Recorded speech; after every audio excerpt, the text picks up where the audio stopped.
Welcome to the Three Martini Lunch. Grab a stool next to Greg Columbus of Radio America and Jim Garrity of National Review. Three Martinis coming up. Very glad you're with us for the Thursday edition of the Three Martini Lunch. If you were with us yesterday, you know that Jim Garrity is out for the rest of the week. He's actually at the NRA annual meeting in Texas, and given the events of this week, we expect quite an interesting report from Jim when we're back to our usual fare on Tuesday. Happy, though, to have Andy McCarthy in for today and tomorrow in Jim's place. He's, of course, a former federal prosecutor. He is a Fox News contributor. He's a contributing editor at National Review Online. He is the author of Ball of Collusion, which will come in handy a little bit later in our conversation today. So, Andy, as we always say when you guest host for Jim, at least the Jets are covered while Jim's away. Yeah, they sure are, Greg. In fact, I'm not buying this NRA thing. I think Jim is in New Jersey trying to make the team. In fact, I saw in the New York Post, I guess it was yesterday, they had big stories about the Jets having their, I guess they were having practice in New Jersey this week and how much bigger and stronger the quarterback is. And I kept like straining my eyes in these pictures to try to pick Jim out in his shoulder pads. But we'll have to get his number when he gets back. There you go. Exactly right. Well, hope always springs eternal for the Jets around this time of year. But yes, best time of the year. Yes. But unfortunately, no good martinis today. Yesterday, of course, we devoted our conversation to the horrific events in Uvalde, Texas. And the news today is not only not better, I think it's considerably worse, especially with this first discussion we're going to have here. This is the Associated Press. Frustrated onlookers urged police officers to charge into the Texas elementary school where a gunman's rampage killed 19 children and 2 teachers, witnesses said Wednesday, as investigators worked to track the massacre that lasted upwards of 40 minutes and ended when the 18-year-old shooter was killed by a Border Patrol team that arrived on the scene. Quote, go in there, nearby women shouted at the officers soon after the attack began, said Juan Carranza, 24, who saw the scene from outside his house across the street from Robb Elementary School in the close-knit town of Uvalde. Carranza said the officers did not go in. And so, Andy, this is frustratingly, maddeningly reminiscent of the Parkland situation where the school resource officer did not engage while knowing that the shooting was happening. In this situation, we're also finding out that the shooter crashed his vehicle near the school. Don't know if he intended to go there in the first place or not, but he ran into the school, apparently was accosted by the resource officer outside the school, and then when in the school, the resource officer did not go back in to engage, and then this 40-minute wait. And so in addition to all the obvious anguish right now, even more questions about how that could have possibly happened. Yeah, Greg, this is just a terrible story, and I'm ordinarily hardwired to be sympathetic to the police. And you do have to understand that there is a certain amount of tactical marshaling up that's necessary in any situation like this. There has to be a plan when they go in, even in an emergency, if they're going to be effective. And there's no doubt that there's a concern on the part of the police, for example, if a gunman is holding children in a classroom, that if they blunder in the wrong way, that they will cause more carnage than they'll prevent. So I think we have to bear in mind that they have these concerns. That said, you're in a situation where it's obviously emergent. The children are at risk. They need to be protected. That's what the police are there for. And I just think from at least, I'm always one to say when these details first emerge, sometimes things look much different once we've done a full investigation and we learn everybody's motivations and learn everything that happens. So you don't want to jump the gun on drawing condemnable conclusions. But at the same time, this seems like an awfully long time, an unreasonable amount of time to wait to go in.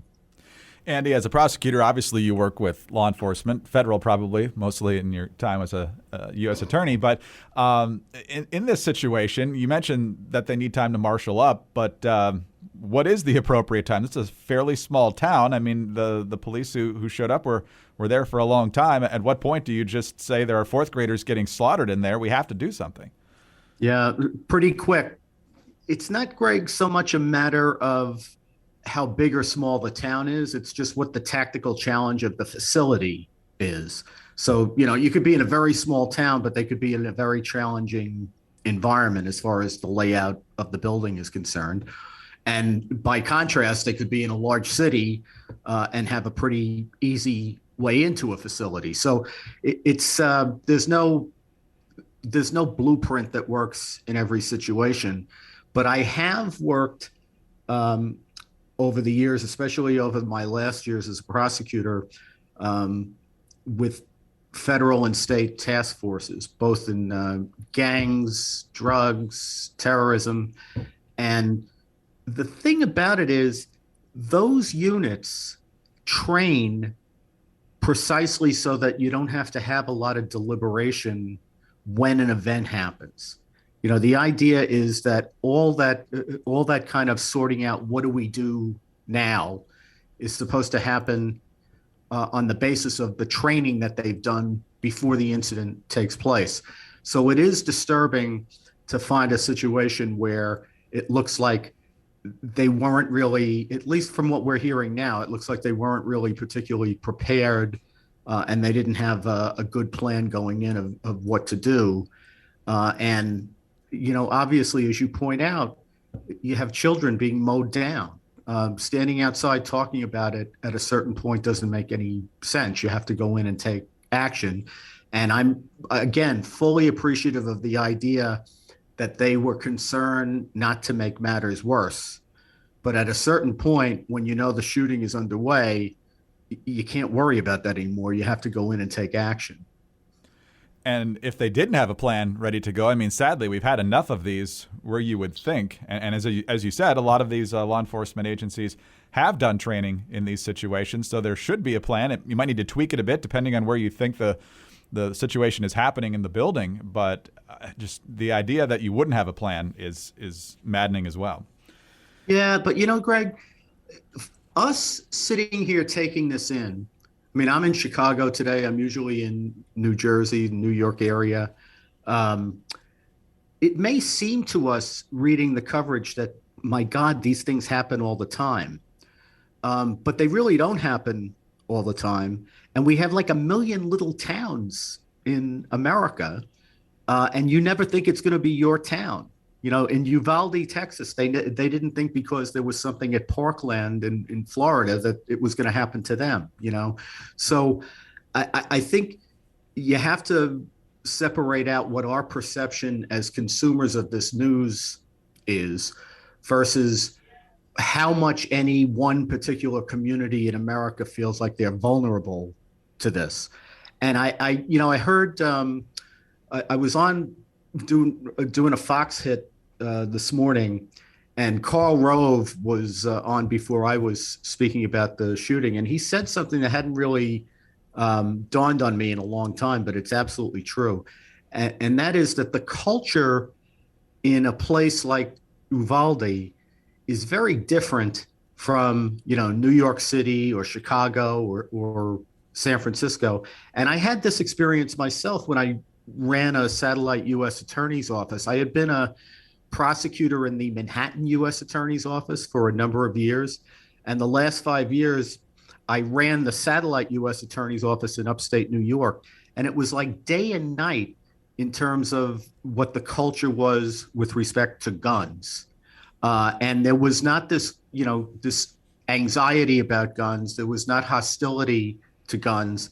And there wasn't this perception of a threat because there were a lot of guns or because there was easy availability at getting guns and ammunition. So it's, we have to be modest in our ability to assess what the cultural conditions are in a place and what it is that, what signs they see that may tell them that they are or they aren't in danger.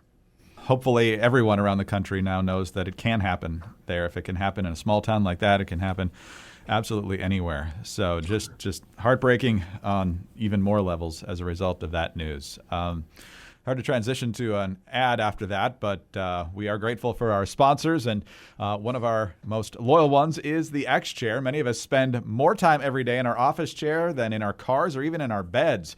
That's why it's so important to invest in the right chair to spend those hours with the right level of support and comfort to get the most productivity out of your day. Now, Jim's not here, but his voice is to tell us about how much he loves his XChair.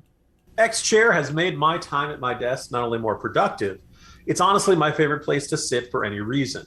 Not only does XChair's patented dynamic variable lumbar, or DVL, offer the ultimate customized support, but my XChair can give me a massage or heat up or cool down. And now, thanks to the XChair's new FS360 armrests, I can adjust my armrests to the perfect position. All of these unique XChair features help the hours at my desk fly by in complete comfort. That's why I love my XChair. So go to xchairmartini.com now. That's the letter X, chair, MARTINI.com, or call 1-844-4XChair for $100 off your order. XChair has a 30-day guarantee of complete comfort, and you can finance your purchase for as little as $30 per month. xchairmartini.com. Well, Andy, as unfortunately has become the norm with these sorts of horrific events, the politics don't wait at all anymore. As soon as the news comes out, all of the allegedly hot takes on social media begin, the talking heads on cable news and so forth coming up with their gun control talking points and so forth, and on and on and on. But it usually doesn't show up in the actual press conference involving political leaders and law enforcement officials. And that's what happened yesterday, as many of you know, when Governor Abbott was in Uvalde along with Senator Cruz and Lieutenant Governor Patrick. And Governor Abbott had just finished speaking and was passing the microphone to the lieutenant governor when Beto O'Rourke waltzes into this building.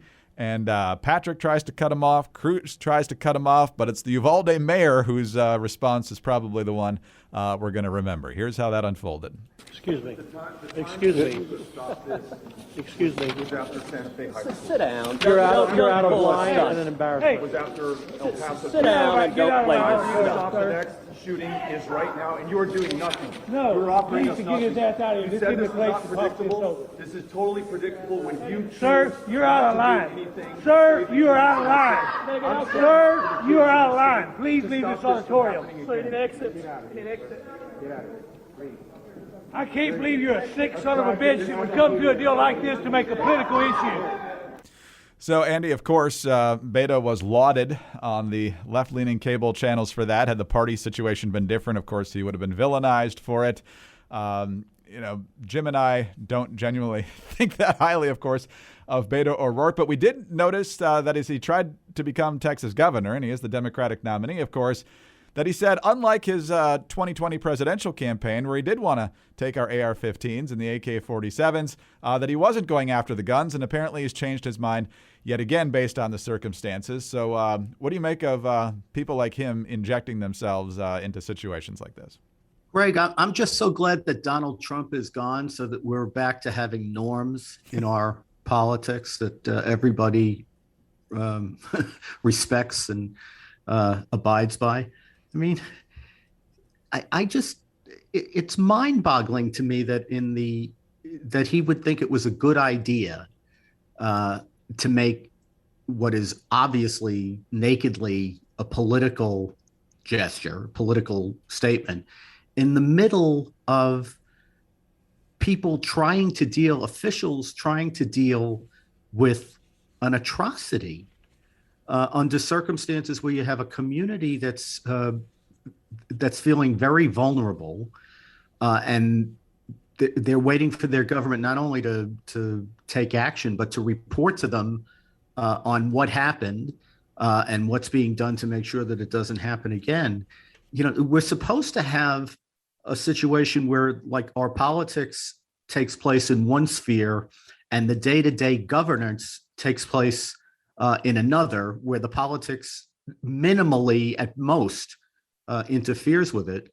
And for him to pull this kind of a stunt, I'm almost embarrassed to address what political desperation it smacks of, because the politics really ought to have nothing to do with this. And in a sense, everything's always got political overtones to it. That's why the roster of officials that you listed were obviously present and accounted for, but they weren't doing politics. They were doing governance. And what Beto O'Rourke was doing was, on the one hand, interfering with the governance under the worst of circumstances in terms of what his judgment is.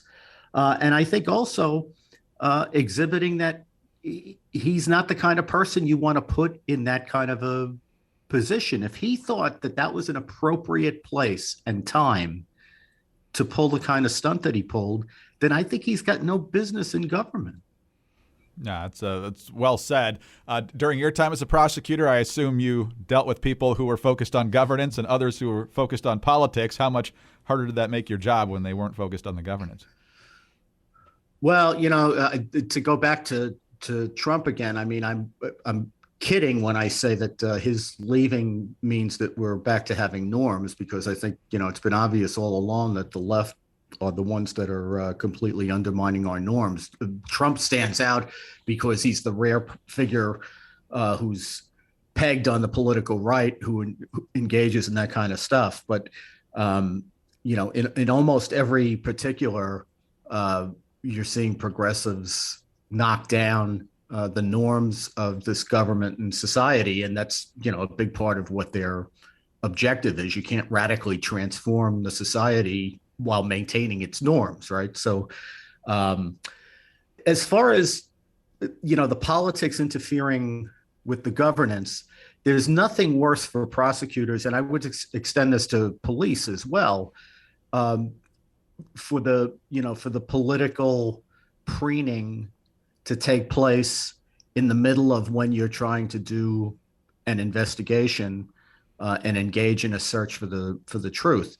And I don't mean to sound portentous here, but what an investigation is supposed to be about is finding out what happened.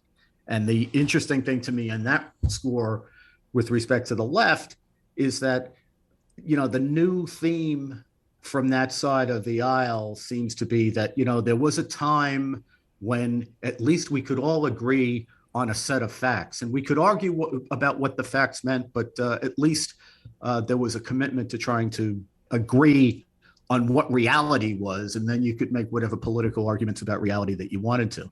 Well, this is what an investigation is. In a high-strung situation where you've had just an unspeakable atrocity, and where you have every political loudmouth on the spectrum weighing in on what it all means, you need to have investigators who can go in and figure out what the hell happened. And that really ought to be our premise from which we argue from a policy perspective, what do you do about it? And to interfere with that exercise means that you're so carried away with your own political agenda that the reality of what happened, the facts, don't mean anything to you. And I just think the people who take that position are simply in a situation where everybody ought to be trying to, pull together and help here, try to figure out what happened and what we ought to do about it. Those people who are carried away with their political agendas are not helping. Andy, I got to throw one more thing at you here. And this is Biden from the night after the shooting. Here's what he talked about in terms of the weapons. The idea that an 18-year-old kid can walk into a gun store and buy 2 assault weapons is just wrong. What in God's name do you need an assault weapon for except to kill someone? Deer aren't running through the forest with Kevlar vests on, for God's sake. It's just sick. Andy, what kind of look would you have gotten from the founders if you tried to contend that the Second Amendment was about deer hunting?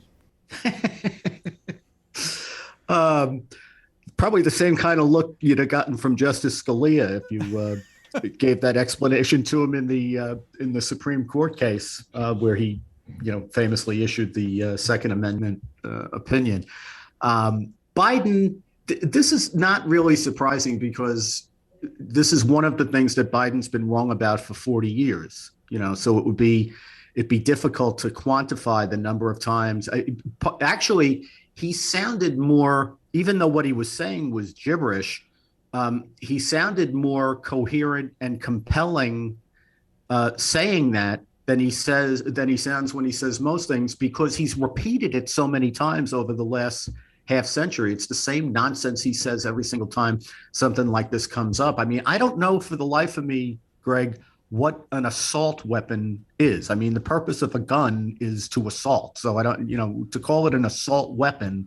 I mean, I suppose a baseball bat is an assault weapon too, but what does that mean? I don't even. It's the cosmetic features, right? Get it. And then obviously, the hunting portion of the Second Amendment will be, as you point out, news to a lot of people. It's the same nonsense he's been saying for half a century, and it's about as helpful in this iteration of it as it's been in any other. All right. Well, let's talk about another one of our great sponsors while we have the opportunity. The 3 Martini Lunch today, brought to you in part by NetChoice. As Americans, innovation has always been what makes us different, and America's tech industry outpaces the world. We have the most innovative companies that power our economy and our way of life. And the reason? Free market innovation is what makes us number one. But some in Washington want to put big government in charge of America's top innovators, attacking our own in the name of competition, while our true competitors, like those in Europe and China, close the gap. NetChoice believes congressional conservatives must stand for American innovation, not big government, by rejecting progressive antitrust proposals. They encourage you to tell your senator to oppose Senator Amy Klobuchar's Senate Resolution 2992. Learn more about this fight and send a letter to your representatives at netchoice.org/2992. This message was brought to you by NetChoice. All right, Andy, on to our final martini now, and a case you have obviously been following in a number of manifestations for years. I referenced your Ball of Collusion book, and going back to the whole Mueller investigation and the allegations of Russian collusion in the Trump campaign 2016. That appears to have been blown up well. And if you want to understand that better, read Ball of Collusion. But the most high-profile prosecution to date is John Durham's prosecution of Michael Sussmann. The prosecution has wrapped up its case, and now we're finding out today that Sussmann won't testify, so the defense is pretty much done, and we're likely headed to summation soon. And so the question is what did we learn in this case? What kind of verdict are we likely to get, and what comes next? Well, Greg, usually the calculation a defendant makes when he elects not to testify is that the case has gone about as well for him as it can go. There are some situations where maybe the defendant should testify under the circumstances, but there's a significant enough chance that if he gets destroyed on cross-examination, it'll hurt the case and hurt his chances of acquittal. And that keeps the defendant off. But I think most of the time, and this time is no exception, the defendant decides not to testify because they think they have a winner here on the defense side. And they've got good reasons to think that, which is an odd or ironic thing to say, given that this is a false statements case and the evidence that he made a false statement is overwhelming. That is, the charges that he misrepresented, or stated, I should say, that he was not representing any client when he peddled to the FBI anti-Trump information that indicated that Trump and Vladimir Putin had established this back-channel communications system through servers at a Russian financial institution known as Alpha Bank. In fact, he was bringing that information on behalf of two of his clients, the Clinton campaign. And mind you, this was in September of 2016, about 6 weeks before Election Day. And this tech executive named Rodney Jaffe, who was a pro-Clinton person who was hoping to get a cybersecurity job in the Clinton campaign, and who compiled this bogus information about a supposed Trump-Russia connection. So given that it's pretty clear that he made a false statement, you would wonder, why do you think the case is going well for him? But the thing is, you have to show in a false statements case that the false statement was material. That is to say that it made a difference in how the FBI assessed it. And what I would say about that is that the fact that he said something that wasn't true to the FBI does not mean that the FBI was fooled by it.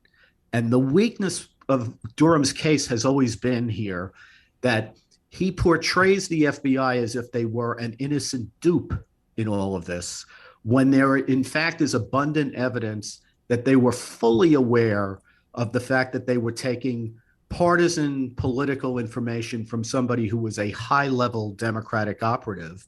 And there's a lot of evidence now in the record that they treated it exactly that way, in the sense of concealing Sussmann's identity, even in the FBI's own paperwork, because they didn't want to look bad for having knowingly taken highly political information that turned out to be complete nonsense. So because the FBI is part of the problem here, Sussmann could walk? Well, unfortunately, Greg, if the charge in federal law was making a false statement, then Durham would probably be in fine shape. Unfortunately, the charge is making a false statement to the FBI. And as a result, it matters, how did the FBI assess it and were they really fooled by it? And there's a lot of evidence that they weren't fooled. And I think that, the key piece is in the document in which they opened the investigation, they say that the information that was brought to them by Sussmann actually came from the United States Department of Justice, which isn't just wrong, it's a false statement. So you're not in good shape starting off a false statement case when the FBI itself has made a false statement in its documentation of the investigation. And that's the hand that Durham's dealt. Now, I'd say this, he didn't have to bring this case. And if he loses this case, I think that's going to be a momentous event, not merely for Sussmann, but in its ramifications for his overall investigation. Because I think the media, if Sussmann is acquitted, is going to jump on this as basically a general assessment that Durham has wasted everybody's time for 3 years and that there's really nothing to see with respect to his investigation. So I think it was very curious that he chose to charge this case, which was always going to be a very difficult case for him. But we'll see what happens. That is incredible. We have been very tough on the FBI on this podcast, and that one makes me even more sick. Real quick, speaking of the FBI, before we go, there's news that an FBI agent who was a lead investigator on the now debunked collusion accusations is under FBI review for potentially withholding exculpatory evidence from the FISA court. This guy's name is Curtis Hyde, H-E-I-D-E, I think is how you say it. Worked in the FBI's Chicago field office in 2016 when the agency investigated the debunked claims, and it specifically related to Trump campaign aide George Papadopoulos. So is this the FBI actually doing the right thing? Are they trying to look like they're doing the right thing? How do you read this one? I think the unfortunate thing for America, Greg, is that Hyde's main defense is, why are they singling me out? Everybody was withholding evidence from the FISA court. And it's a sad state of affairs. I hope, look, yes, I think the FBI has largely done the right thing in the sense that everybody who was involved in what is now notoriously known as Crossfire Hurricane, which was the Trump-Russia investigation, they're all gone. They've all either been fired or encouraged to spend more time with their families. But they're no longer there, and they're no longer in positions of, of being able to affect investigations. Now, it's not satisfying to people who want them, frog marched across Washington in handcuffs, but that was never going to happen. I think the best that you can hope for on this side of the grave is that you take people who have abused their authority and you take the authority away from them. If you're hoping for more than that, I think you're going to be disappointed. Yeah, and getting the truth out there helps. I mentioned this to Jim earlier in the week when we had the Robbie Mook testimony about Hillary Clinton approving sending the stories to the media without having them verified. It's amazing how much interest the media doesn't have when the news is in that direction. But yeah, well, if Sussmann gets acquitted, they'll get interested real quick. Yeah. unbelievable, but actually entirely predictable. Andy, thanks for your time today. We'll do it again tomorrow. See you then. Thanks so much, Greg. Andrew C. McCarthy, former federal prosecutor, contributing editor at National Review Online, and he is a Fox News contributor as well. I'm Greg Corumbus of Radio America. As I said, Andy will be here tomorrow. In the meantime, please subscribe to the podcast if you don't already. Tell a friend about us as well. Thank you so much for your 5-star ratings, your kind reviews. We really appreciate those. Get us on your home devices. All you have to say is play 3 Martini Lunch Podcast. Follow us on Twitter. Andy is at Andrew C. McCarthy. Jim, of course, is at Jim Garrity, and I'm at Dateline_DC. Have a great Thursday, and join us again on Friday for the next 3 Martini Lunch. Professor Gad Saad joins me for the entire podcast to discuss how the left is constantly trying to manipulate our minds to no longer recognize reality. I'm Sarah Carter. On the latest Sarah Carter Show, Professor Saad explains how the left brainwashes people to embrace sheer nonsense, like men being able to have babies. He also explains how to develop the mindset to fight back and to equip our children to do the same. Join us. Follow the Sarah Carter Show at Apple, Spotify, or wherever you get your podcasts.